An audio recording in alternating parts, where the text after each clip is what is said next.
大家好，我是丹妮。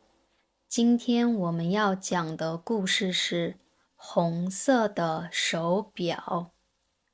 星期六早上，李老师和她的丈夫在家吃早餐。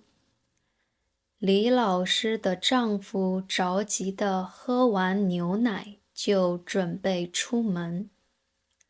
李老师问：你这么着急做什么？丈夫一边穿鞋一边说：我要去楼下取一个快递包裹，马上回来。过了10分钟，李老师的丈夫回来了。他看到李老师正在书房看报纸，就慢慢地走到他的后边，想给他一个惊喜。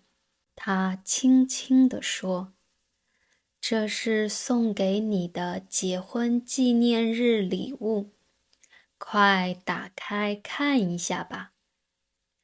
李老师拆开粉色的盒子一看，里面是一块手表。哇，是红色的手表。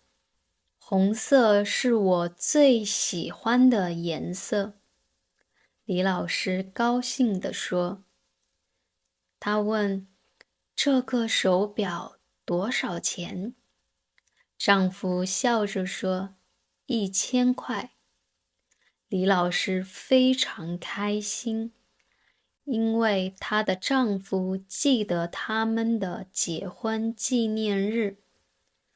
她走到镜子旁边，把手表戴在手上，问丈夫：你觉得好看吗？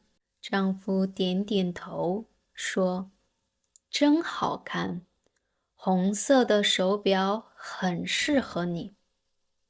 然后李老师走到柜子的左边抽屉，拿出了他准备好的纪念日礼物——一条领带。